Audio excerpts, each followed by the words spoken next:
Okay, here we go. Yep, it is. Wow, is it a Monday? Yes, JR says we're confirmed. Yep, folks, what a rainy Monday. Yes. I actually don't, I mean, I kind of mind it, but other than it's going to rain all week, and there's nothing we can do about it. So, can't control the weather, can control a lot of things. All right, we're going to be live in just, excuse me, 4 minutes. I always like to make sure and see. Yes, there it is. We are live. Okay. Uh, I think the audio is totally fine, as a matter of fact, and it is. Yes. Okay. We're going to be joined by Justin Katz coming up. Boom, boom, boom. And let me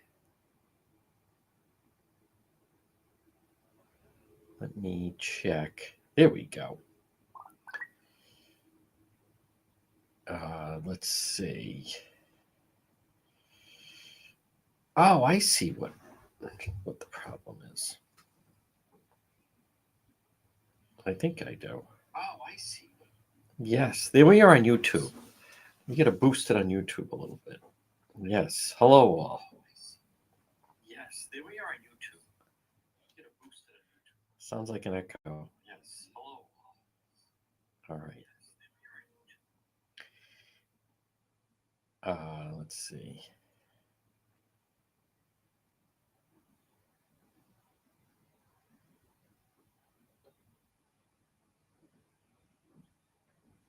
Okay, and we're going to be live in 2 minutes.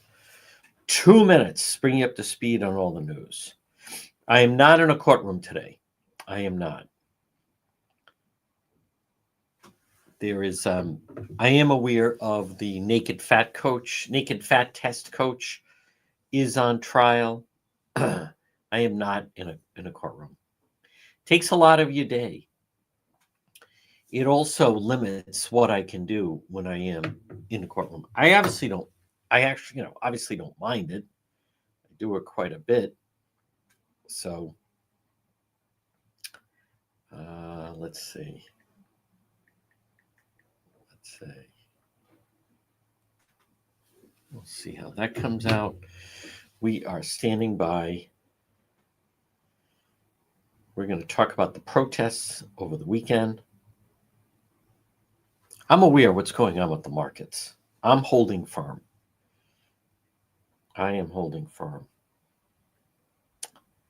Let's see. Just double check.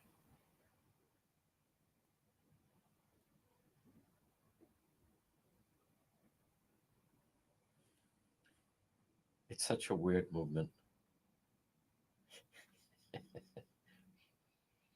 Too funny.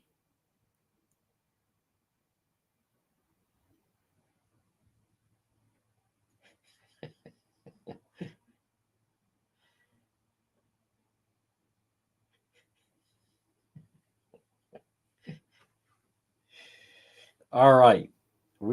There we go at 106. Folks, good afternoon.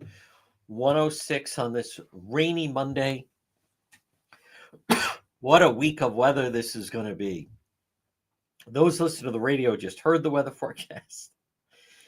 But it's kind of comical. Now, as I look at the forecast, looks like rain all afternoon and through the night, which means, again, we're going to be rained out for Road Patrol Live.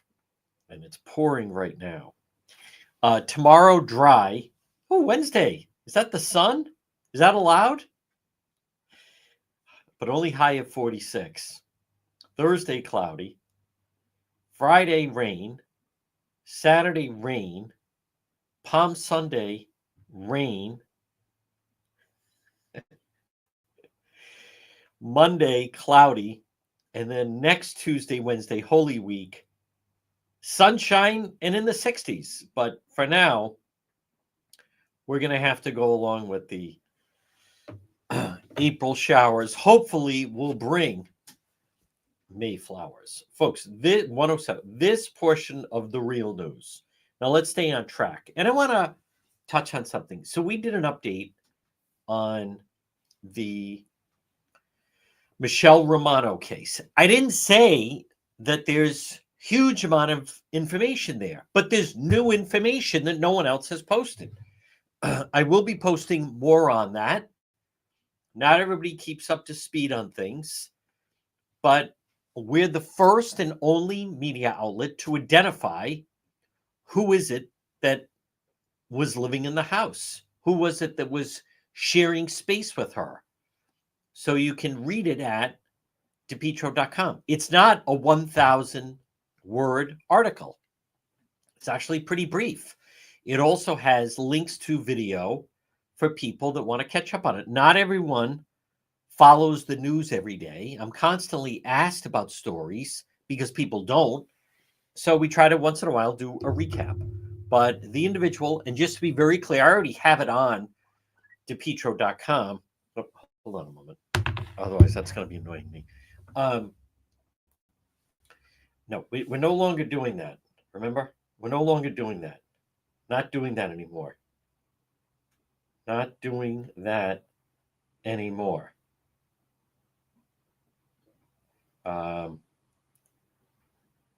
Check weekend chat. We already said we're not doing that anymore. Do that on mod only chat. Okay. That is the individual. Channel 10 doesn't have it. Channel 12 doesn't have it. We've had it because we were investigating and trying to bring awareness really to her disappearance last October and November and December. So, but to be very clear, that individual is that, I mean, it is what it is. There, as you saw it, there was 2 days, Tuesday night, late afternoon into the night. They were there all night, and then they were there all day Wednesday, and then they cleared out. It's kind of a long time, but that's where she was living. But just to finish it, and I haven't, I'm not accusing the individual that owns that home. I don't know. Someone asked me, is that the owner of the house? I don't know who owns the house. I do know that individual, he could be the owner of the house, but that individual was there sharing space if you will, with Michelle Romano. And then according to her daughter, he contacted the daughter and said, come get your mother's dog. So aside from that, just to be very clear, I have no information that person is being charged with anything, suspected of anything, under arrest, zero. Was where she was living, and to my knowledge, was the person living there with her. I don't exactly know who owns the home. Could be a rental, or could be maybe is the owner. Not that I mean, it's kind of important, not that important, but and now I also, you wouldn't know this, but we have not received anything since then from state police or Warwick police. So, I mean, it's obviously news. We know why they were there.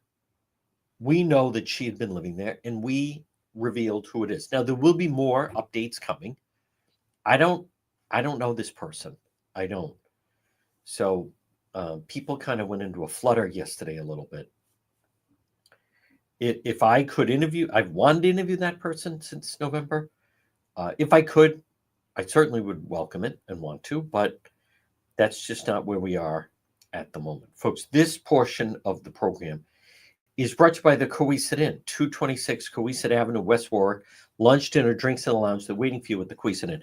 Check it out on DePetro.com. There's not a ton of information, but it's new information, and it's new information that no one else has. I know where we are in the story. Have I posted everything I know about it? No, of course not. There's more information I know about that story. There's no rush. They're not in a rush, and we're not in a rush. We'll get it up. Want to make sure we're accurate on everything. This portion of the program also brought to you by Propane Plus. Call them today, 401-885-4209. In Massachusetts, 508-252-3359 for Propane Plus. For all your heating and cooling, if you use propane, I implore you to use Propane Plus. And you can find them online at propaneplus.com, residential or commercial. Type in your zip code, boom, there they are, Propane Plus. Now, we are going to talk to Justin Katz, and our segment is Politics This Week. Justin is the managing editor of anchorrising.com. Before we do that and talk to him, and we are going to talk about the huge protests over the weekend, and not that I saw anything accomplished. I think the protests that we saw, and I understand it was in all major cities. They certainly had a large presence in Boston. There was a pretty good amount of people in Providence, not as many as they had said, but those people, who did you see? That's the progressive left. Now, as far as all of this talk about the tariffs and the market right now, I'm holding firm. I think it's, I trust the process. You know, there's a great scene in the movie Moneyball where the character Brad Pitt plays Billy Beane, and he turns to, and that was a made-up character actually, but it's Jonah Hill, and he said, "Do you trust this formula we're using, Moneyball, or not?" And then the character Pete says, "I do." And then the character Billy Beane says, "Then what are we talking about? We're going to see it through." Someone has to do something to get the trade balance in line, and then it will work out. What obviously I voted for the president for the third time. I think, and there wasn't a lot of talk about the tariffs. I mean, there was some, but I'm more on board now than I was even in the fall. It's just the Democrat Party.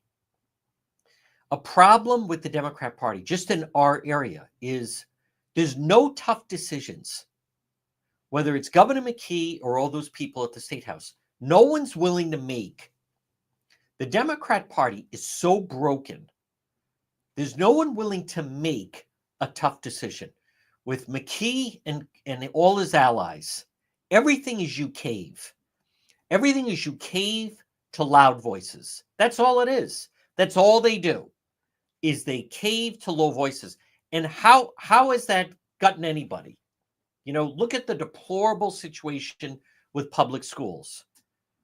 And why is that? Because the teachers' union squawk and they cave to them. So as I was playing on the radio show, there's I believe in Howard Lutnick, the Commerce Secretary. Tara Palmieri saying she lived in Brussels for 2 years. You don't see an American car. You don't see one.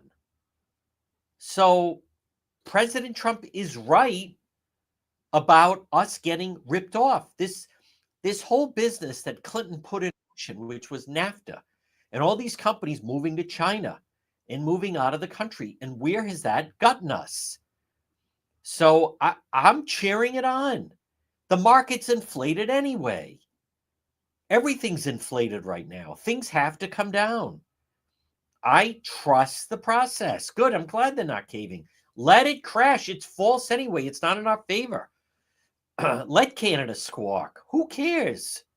Screw them. Why are we giving them $300 billion a year? Over. In France, everybody goes to college for free.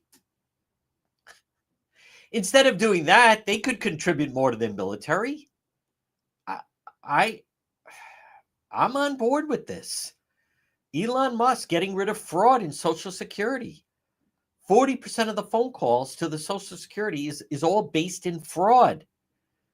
People tapping into that. Fraud. Cut into it. We don't have any leaders in our area. We just don't have any leaders in our area. We have elected officials. There was all, and we're going to bring on Justin Katz in just a moment. There was all the panic about the eggs. Now there is no egg shortage. They don't talk about that. They don't talk about how the prices have come down. I love that he doesn't care. I think it's great. He doesn't care. He's acting like there won't be another term. I don't know if there won't be another term, but compare that to Governor McGreed. I mean, it's laughable. He has brilliant economic minds. We are in a war with China, not a military war, but an economic war. And why are all those companies in China? Let them open up here. You know, everyone likes the term made in America. Well, this is how you get to made in America. God, all the panic and around here, Magaziner and Ammo, and they're no one you would want to be in a foxhole with. They're no one to go to war with. You know, in World War II, the sacrifices people made? We are in an economic war. Before we bring on Justin, this portion of the program. Listen, when disaster strikes, contact ServPro of Providence. Call them at 401-941-5500. You know, every single night when we're out on Road Patrol Live, we see where disaster strikes. There's a fire, home or business. There's fire damage. There's water damage. There's mold damage. ServPro of Providence. Fast, thorough, professional. When you're dealing with disaster, you need someone who will pick up the mantle that you can depend on. ServPro Providence. Call them 401-941-5500. If you're a business owner, water damage or fire damage to your business, contact ServPro Providence. That's who I would call. I've seen them in action. They handle everything. They're efficient. They're fast. Restoration, reliability, results. Fast, thorough, professional. ServPro Providence. Like it never even happened is how it'll look. Call them. 401-941-5500. All right, let's bring them on. Managing editor of AnchorRising.com. And we talk to him every Monday right around this time. And it is Justin Katz. Good afternoon, Justin. Good afternoon, John. Great to see you. All right. Can you hear me? You're very, very soft. So I think I can turn up the Justin, microphone. I want to start off. No, it's fine. You're good. I just want to start off your initial thought of some of the coverage. I'm talking locally of the protests over the weekend, because as someone that, you know, you and I watch them and follow it, I saw many of the reporters, and this is where it crosses over, that it's gleeful. They love reporting the story. They love showing the signs. They love showing someone dressed up as President Trump or Elon Musk. But what did you make of some of the local protests over the weekend?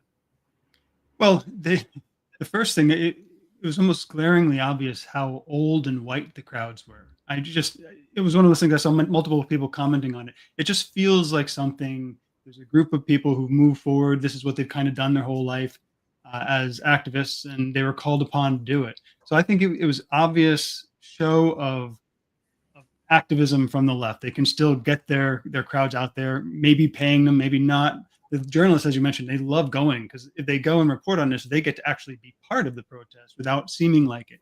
And I thought it was funny to me. One of the very first images I saw from it was from a Boston Globe reporter who just happened to spot Pat Crowley amid this crowd of supposedly 8,000 people. Oh, isn't that curious? She happened to find him on the mall and get his picture looking very, very protest-esque. It seemed pretty astroturfed, and it's just an effort to try to make people think that there's something going on that there's not. It doesn't feel organic like some of the conservative protests have in the past decade. One thing, I mean, I agree with you. I think that's great observation. One of the other things I noticed is, unless you saw something differently, I couldn't find even a hint of any type of negative coverage. It all was done. It was kind of, you know, we're fighting back, how glorious this is. These are the real people behind democracy, and they're standing up. To me, it was like gushing reviews of the whole thing. Yeah, this is this is what protest is supposed to be, right? When conservatives get out and protest, well, they're racist. There's some hidden agenda. This is they think this is saving our democracy. And what's funny is you see signs that at least flirt with violence, like 86-49, like, sort of kill the president kind of stuff. There's no hint that there's anything inappropriate about that. There's no nothing. It's just this is protest. They're a bunch of good old retirees out there showing their opposition to a dictator, which instantly all the concerns about accepting election results and insurrection, that's all gone. Now it's protest. Now it's all right for politicians to be calling for the president to be impeached and not be able to finish out his agenda. That's okay now. The insurrection talk is gone. It is. Now we saw it nationwide. I didn't cover it. I'm glad. I have no interest in covering it. I know people contact me and I say, listen, if they start fighting police that are starting to get arrests, then I would cover it. Otherwise, I don't like that crowd. I find them rude. I find them insufferable.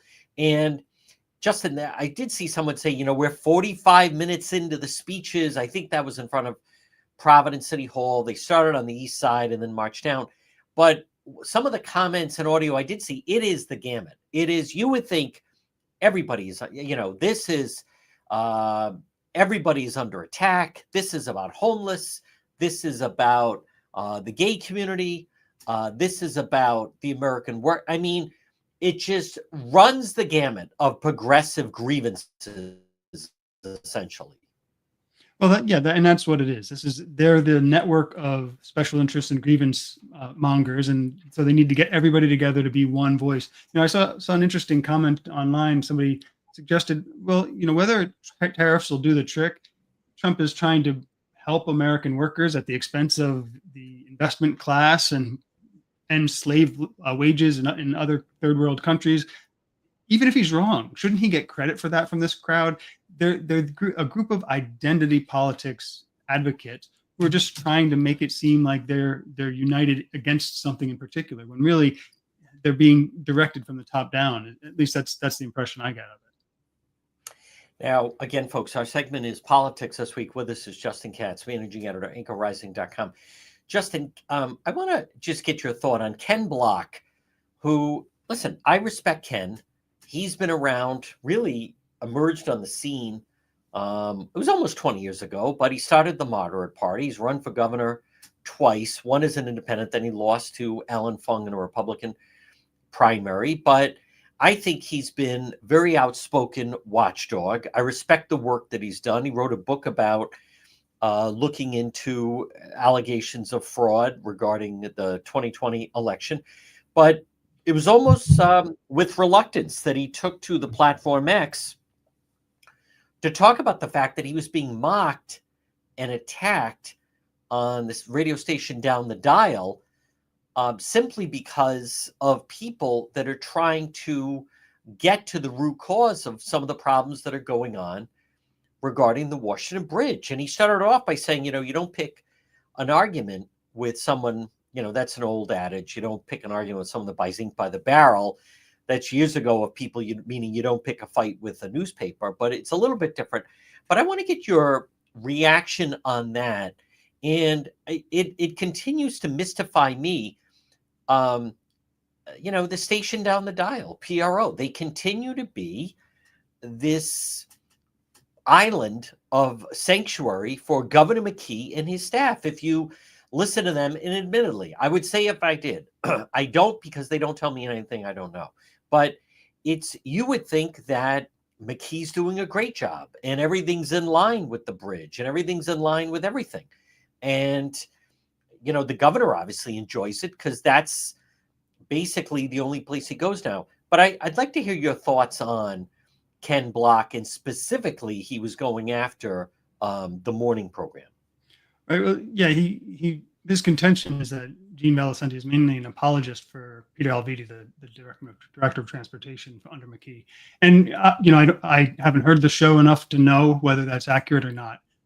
And I'll take Ken's word for it that he's awfully light on him. But what strikes me is there's a strange from the outside, for the most part, being just a regular Rhode Islander, it just seems so strange to me that these two people, adults, one in the media, one an advocate, a responsible investigator of what's going on, have these spats. It just seems so weird. Ken pledging never to go on one of Gene Valicenti's shows that just seems like it creates this inability to communicate to people who probably need to know what's actually going on there. So the whole thing I find puzzling. One, as you mentioned, why McKee seems to get such friendly coverage from the station.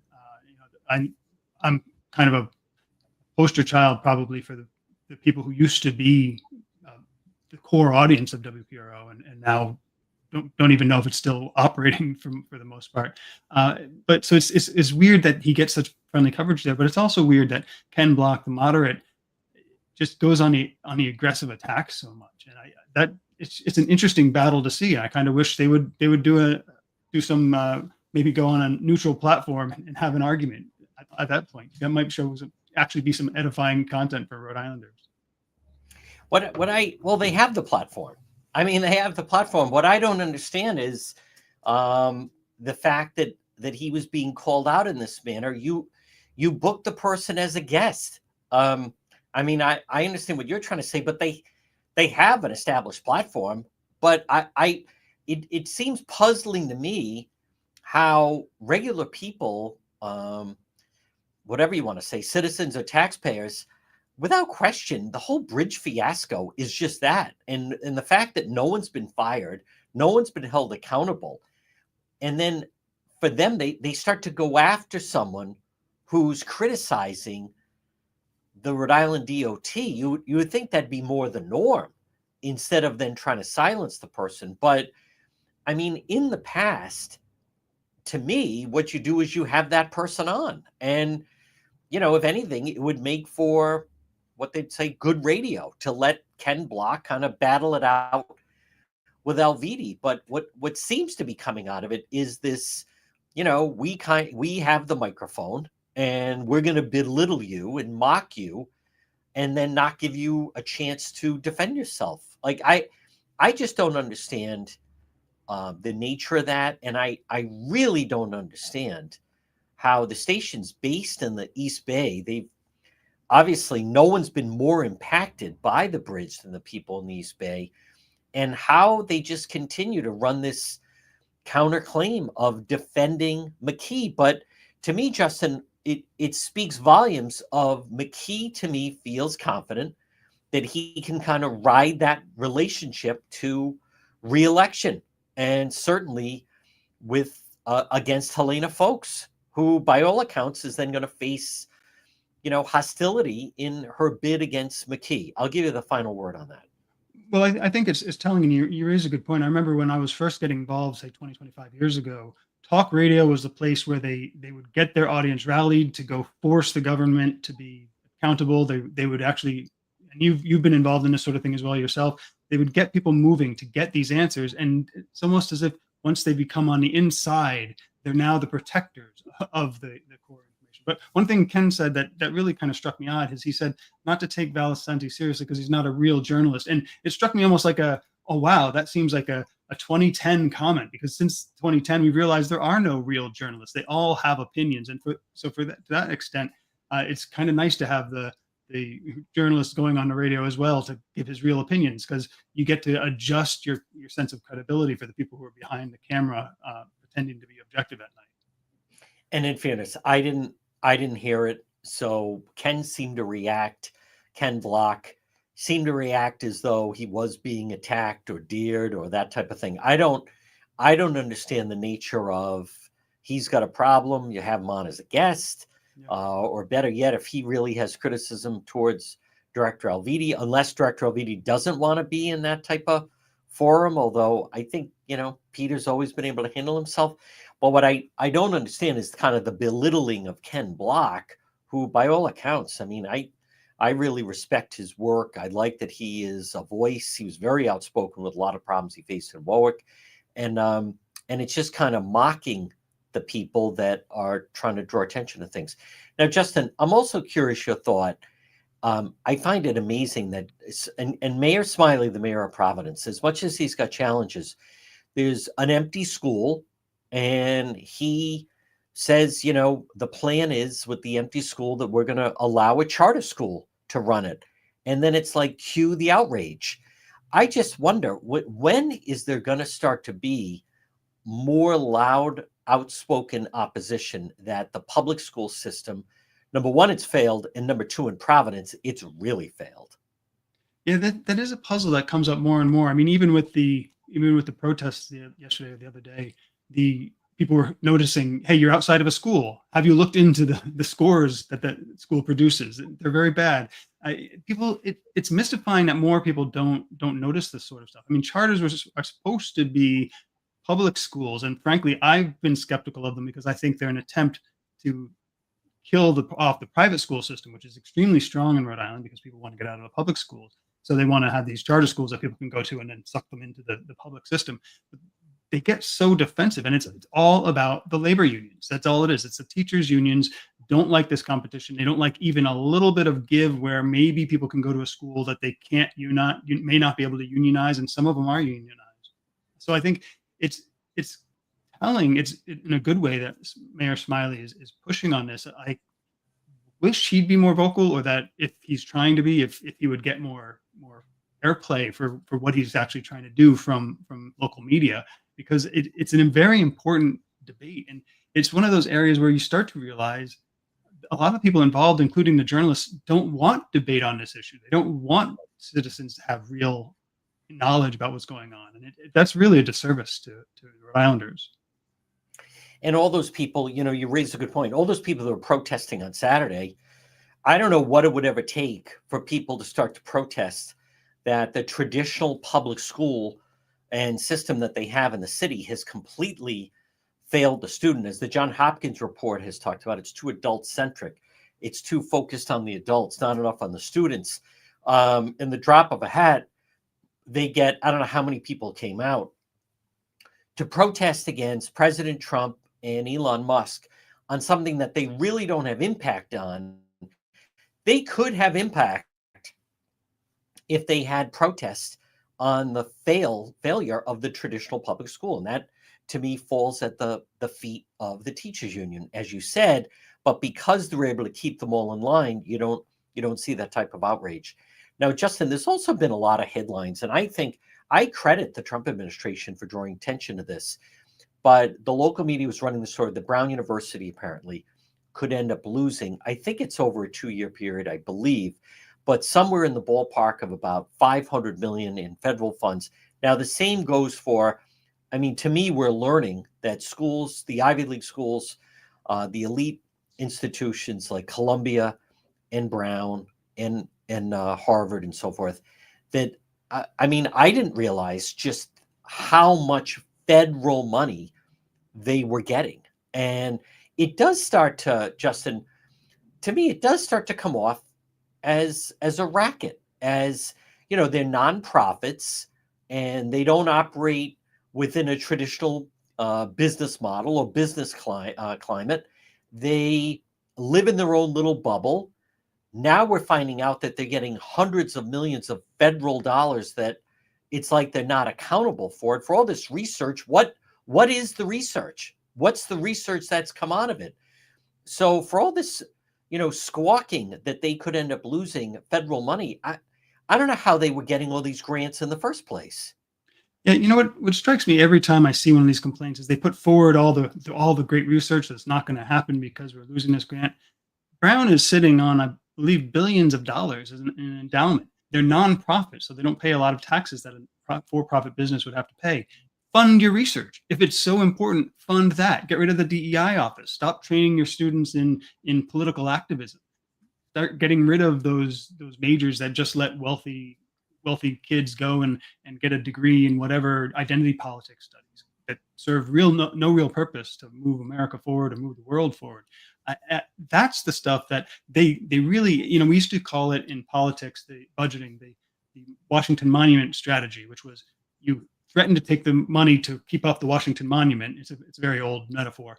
and then you spend the money on the thing you want to spend it. In Rhode Island, we specialize in this in Rhode Island, where we say we need to fix roads, we need to do this, we need to help children, we need to feed people and give them housing. You take all this money, these are all the money, you get that money, you spend it on your friends very inefficiently and on specialty projects, and then you say, go back and say, oh, look, we couldn't fund housing or education or this, we need more money for this. It's a very old strategy. And it's interesting, what we're learning now is basically the universities follow this strategy too. They fund their entire DEI bureaucracy. They fund left-wing activism and development of Marxist ideology. And they're perfectly willing to drop the supposedly very valuable research that they're doing as soon as they're not getting additional funding for that. I say, let them adjust. Brown can adjust with this. If it wants to fund it, shave off your endowment a little bit and start funding real research that people will pay for. Then maybe we can get back to a kind of a rational higher education system. We also see, many times they'll announce huge gifts of, alumni, where someone, and, the bigger the school, huge, 50 million, that easily could be an alumni who has decided they're going to donate whatever the amount is, 30 million, 40 million, for, as you say, for research. But instead, it's slap their name on a building and build a brand new building, or it just goes into the endowment. But I, for one, I didn't realize that Columbia gets all this federal money. I didn't know that Harvard gets all this money. And then they're the first to announce that if you make under a certain amount of money, that all those students, they go for free. And I just think it is time to kind of level the playing field. And we're learning more and more, whether it's, USAID or whether it's some of the Ivy League universities, that they receive taxpayer money, but they act as though they are unaccountable for where the money goes. Folks, it's time for Katz's Corner, and this is a story that Justin Katz has found that wants to just point out. And Justin, what do you have for us this week? Well, one thing, and I think it's very, very telling in light of the protests over the weekend, the University of New Hampshire had a poll in the Ocean State, and Donald Trump's approval here is something like 40%. What's really telling, though, is if you go into the details of the poll, that's almost all Democrats who disapprove. And then if you dig even into Democrats, they break down by ideology. So there's socialist, progressive, liberal, moderate among Democrats. And 100% of socialists, progressives, and liberals are against Trump. They disapprove. But then it's for the moderates, it swings to 50%. They're kind of a flip a coin either way. And what that shows you is what we saw during these protests is the Democrat Party is entirely guided by these left-wing wackos that make up its core base. And so their protests are very easy to spot as those wackos trying to make the moderates feel like they need to come back into the fold, but without moderating their Democrat policies. And that's the tell I think people really ought to watch out for. If they moderate their policies, their craziness, they're serious about opposing Donald Trump. If they don't, they're just trying to scare people into supporting him. And the polling results show that again and again. Folks, again, he is the managing editor, anchorrising.com. It is Justin Katz. Justin, excellent job as always. We'll talk to you next week. Thank you, John. I look forward to it. All right, folks, there it is. Justin joining us on this rainy Monday. Now, I do want to talk about some of the news of the day on this Monday, April 7th. Folks, this portion of our program, and it's brought to you by Kids Club. Now, don't forget, Kids Club on the Pike. Now is the time to register your child. Kids Club on the Pike. Contact them. Now, this is Kids Club on the Pike. It's right on the Cranston-Johnston line. Perfect for a birthday party rental or a team rental. Or they do offer before and after school care and preschool, but they offer summer camp. So maybe it's for a week. Maybe it's for a month. Reserve a spot for your child, maybe for the entire summer. Kids Club on the Pike. You can contact them right on Plainfield Pike, off of 295 on the Cranston-Johnston line. 401-443-5336. 401-443-5336 for Kids Club on the Pike. Well, folks, I do want to, and good afternoon at 1:41, I do want to touch on what's going on in this North Kingstown case. And today is day one. He's on trial. The coach, Aaron Thomas, and this is, they would call it, the naked fat test coach, where it's young guys, and he would bring them into a room at North Kingstown High School. This went on for years. And then he would ask them, were you shy or not shy? And then if they said, well, I'm not shy, and then the underwear went off. And it's so disturbing to listen to. And I was looking at some of the coverage where one of the students said, he weighed 125 pounds as this was going on. He literally didn't have any body fat. But what is so, I come back to the fact this went on for so long. And you know what I'm going to say. The fact that down the dial, that afternoon host, Pork Boy, and he's friends with Coach Thomas, and he was mocking the whole thing and laughing about it.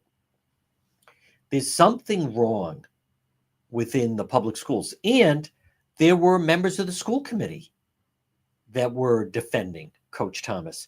It's so bizarre the way the progressives and their ideology, because that's what it is, where anything goes. There's no rules with them. They're so twisted when you think about it. The progressive ideology, they see no problem with time after time. There's an example of a boy on the track team, and then suddenly he announces, he changes his name from Steve to Stone, and suddenly he's the star athlete on, quote, the girls team. And the progressives, who you think would be standing up for the young women, but they don't. They'd rather embrace the trans athlete. It's so, I can't understand it. I can't wrap my head around it.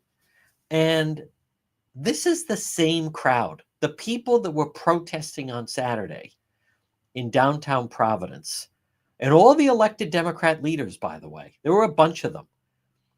And they're the same crowd that defend that grown man, Aaron Thomas, the North Kingstown basketball coach, bringing these young guys into a closet, dark, and then they, quote, do it. You don't need to do a fat test on a 13 or 14-year-old who weighs all of, or maybe 14-year-old, 15-year-old, weighs all of 125 pounds, and then get him naked in a closet.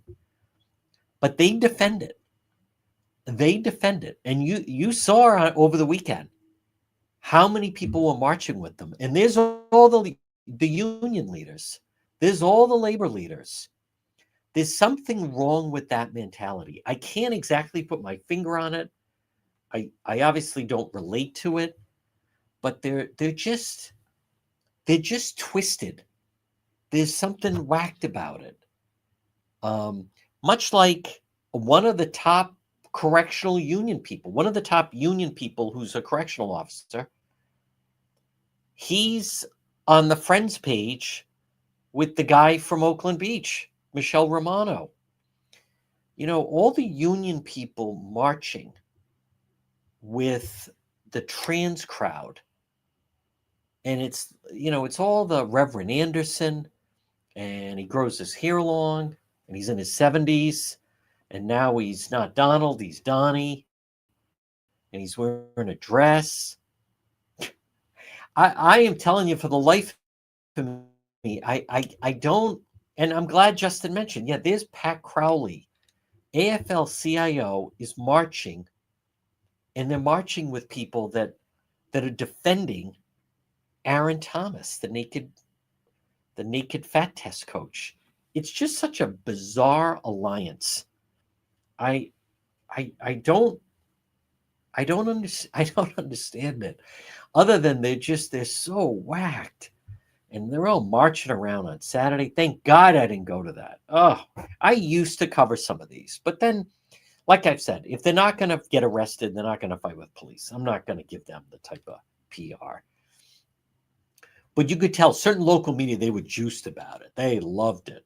Look at all these people, and they're standing up to Trump and Musk. And but look at the other, the other speeches in the crowd where they're defending. It's just bizarre. I don't know how else to. But it's not like that. I just can't figure it out. I haven't heard anyone really. They're a tough group to try to understand. So they don't like President Trump. So they're against Trump and Musk, and they're willing to do damage in key Tesla cars and everything else. But they support a boy growing his hair long, changing his name, and then suddenly unfairly beating young high school girls in track or swimming. I don't understand that. Folks, this portion of the program is brought to you by Roofco Rhode Island. Hey, maybe on a day like today, your roof is leaking. Call them 401-868-7149. 401-868-7149. Roofco Rhode Island. Now remember, there's various times that you think or realize that you need a new roof. Maybe it is through wind damage, or maybe it is a leaky roof. Maybe it's missing lifted or curled shingles, granules in the gutter, damaged chimney flashing. Call them Roofco RI, licensed and insured roofer, decades of experience. Now, they would be happy to inspect your roof for wind damage, give you a free estimate. Give them a call today. Free estimate, 401-868-7149. If you're thinking of a new roof, maybe it's time for a new roof, contact Roofco Rhode Island. You're going to hear a lot about them. 401-868-7149. I implore you to at least get them in the mix. Give them a chance to earn your business. Roofco Rhode Island, 401-868-7149. The fact that they're having a trial, that this coach, that people were defending, and it's so unseemly. And these are young boys that are so fragile, 14 years old, 15 years old. And to have to go through that to try to prove their toughness, and he's alone in the room. You know what else, though? You want to talk about lack of profiles and courage. The people in North Kingstown that knew about it and looked the other way and laughed as they sacrificed the mental health of all of those boys. And then, as we've talked about, we've talked about it in the past, they allow it. The fact that he was friendly with Pork Boy, he worked with them, apparently, to be mocking them and laughing about it, and then not allowing anyone on. Do you see the pattern here? Ken Block gets attacked for going after McKee, so he's just not allowed on the air. Pork Boy, defend. How do you defend Aaron Thomas? How do you defend that? He was even fighting with Tim White over it of Channel 12, who I think Channel 12 did great work on that. Do you have any idea the mental psyche of a 14, 15-year-old boy who's in a room, a dark room, and he's made to strip down, and then there's a man around his private area, and maybe that sparked a reaction from the young male, and then it's confusing to him of maybe, a number of them have talked about they went on and had developed depression problems, developed drinking problems, developed drug problems. I find it pathetic that it has to be tried in court, but it does have to be tried in court, because what they're trying to argue is that although unseemly, that it wasn't against the law. Do you know what's also missing about this? Do you notice that the Rhode Island State House, there's not been one piece of legislation to try to toughen the laws? There hasn't been one piece of legislation to close the loophole from the Rhode Island State House. What does that tell you? I mean, it tells me a lot and doesn't tell me anything good. So I know that a lot of people hear about this story in North Kingstown and they say, well, let me tell you, if that was my son, I'd give that guy a piece of my mind. Well, there wasn't just one son, there were many sons. And this went on for years and people looked the other way. And then you had I won't say the highest level, but member of the media with a platform. He's got a platform belittling the men that came forward, mocking it, wouldn't let them on. Parents that tried to speak out about it wouldn't let them on. Is it any real surprise that he's friendly with Governor McKee? They just have a different agenda. I find it an unrelatable agenda. I do. I think I don't, it's just so, I don't know what to make of it. It's not something you encounter every day. You would think after this happened, there'd be immediate legislation to prevent something like this ever happening again. We're going to change the loophole in the law, but it hasn't happened. And then in North Kingstown, because he was, quote, a successful basketball coach, they bought him a machine and put it in the middle of the locker room to do his body fat tests. So then he started doing what he called, well, I got to do these puberty tests. Again, it speaks volumes. He didn't have any interest in the 16 and 17, 18-year-old boys. It was the 14, 15-year-olds that he seemed more geared towards. We got to check these 14-year-olds for their puberty and their amount of body fat.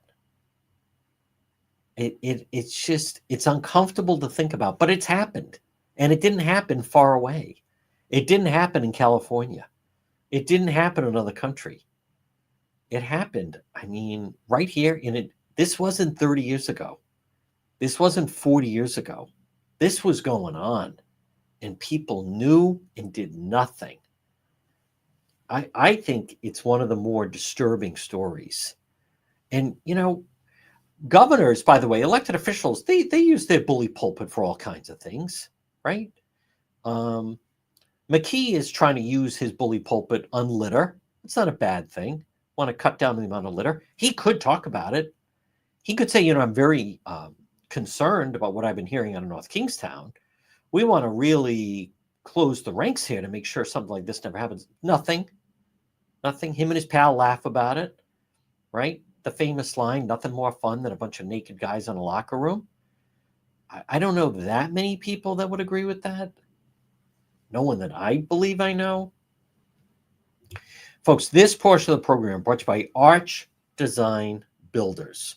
Arch Design Builders. Call them today, 401-207-4124. Now, good news. They will be at the home show coming up that starts this week and then runs through the weekend at the convention center. Arch Design Builders. So what's good about that? You can meet in person with my friends, Ed and Roxanne, Arch Design Builders. Maybe it's time for a new kitchen or a new bathroom, or maybe to redo your basement or a deck or a special project. They can redesign your living space. Arch Design Builders. Call them 401-207-4124. 401-207-4124. Arch Design Builders. What I like about the ability to meet with Ed and Roxanne at the home show is it should get it. You spend 5 minutes around them and you'll say, okay, they're doing the project. That's how I feel. That's how much confidence I have in Ed and Roxanne of Arch Design Builders. Let me put it just really clearly. These are the type of people you want to do business with. Arch Design Builders, 401-218-9707. Now, I did receive an email from Fred. Fred wants his tennis court redone and asked me, who is it that I recommended? Quality Asphalt Seal Coating, Fred. Call Corey, 283 9815. 401 283 9815. Quality Asphalt Seal Coating. They can resurface a tennis court, a basketball court, a pickleball court. They can epoxy garages and patios. They can do decorative concrete flooring. They can make your pavement look like new. Maybe keep your parking lot safe, fixing potholes, cracks, make sure the lines are bright, direct traffic safely. Contact Corey, free quote, Quality Asphalt Seal Coating. Look for them on Facebook, 401 283 9815. It's a world of difference when you have your sports court resurfaced. 401 283 9815. Well, folks, good afternoon. Again, I want to touch on this situation with the tariffs. We're in a trade war. We are in a trade war with China. China wants to, in Russia, but China really wants to lower the United States' place in the world. If there's all these other countries that want to try to do business with China and get ripped off by China, well, then they're going to make the decision to do that.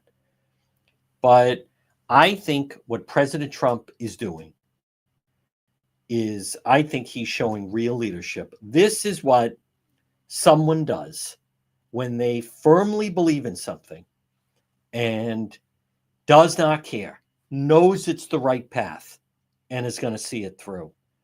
And you're going to hear all this negative talk, and people are panicking and crashing and everything else. Listen, they're never going to compliment him. Everybody needs to hold strong, right? Just like in Braveheart, hold the line. Hold the line. They're going down the right path. And I think he has a brilliant team around him. And listen, it will rebound. But we can't continue down the path that we're on, where we just continue to get ripped off. We are at war, not military, but war with China. And what we're seeing is someone who's showing leadership, who's not afraid to make a tough decision. That's a leader. We don't have leaders in our area of the country. Folks, listen, on this rainy Monday, if you're listening to the radio, stay tuned. You're going to hear the 2 o'clock news. I want to thank our guest, Justin Katz, our segment Politics This Week. Everybody else, looks like the rain is going to rain us out.